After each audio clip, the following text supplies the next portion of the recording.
thiên lai na reng Dam Thei Lo parte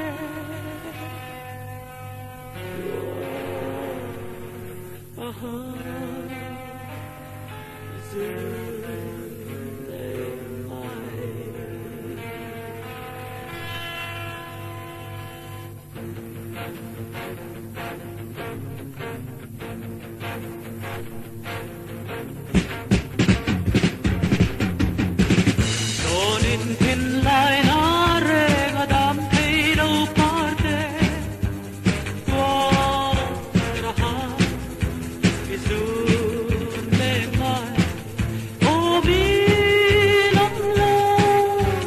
ariang ke hi don thiên lai na reng Dam Thei Lo a ten ka phang le truyền căn su du sống thế ô tàn lại cần rằng dù ta ô min nắm lo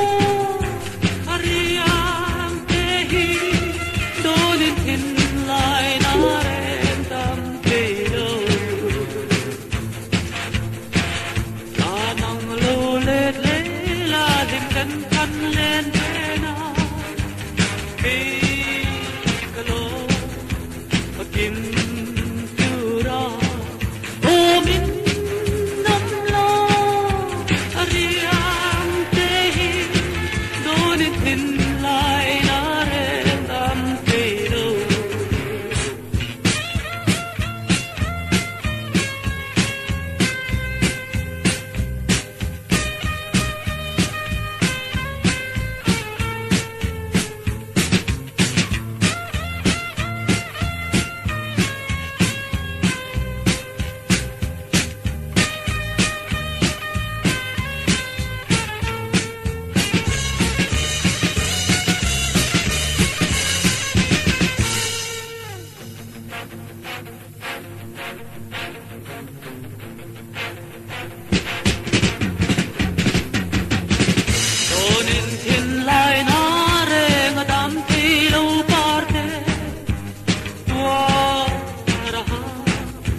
isun le mai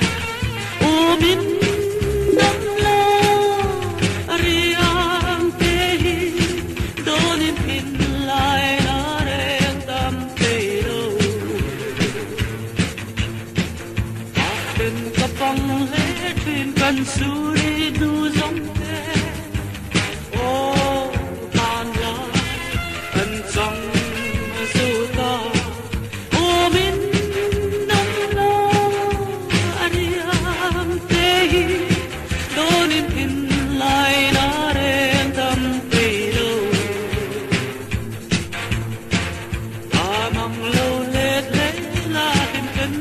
lên về có lì lô kim chu ra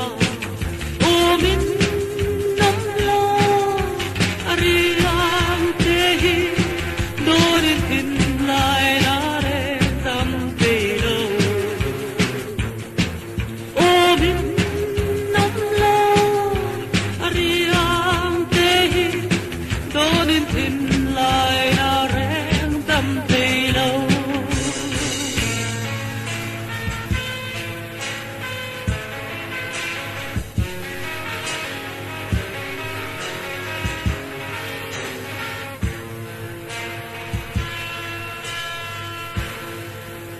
đôi lên thiên lai na reng Dam Thei Lo parte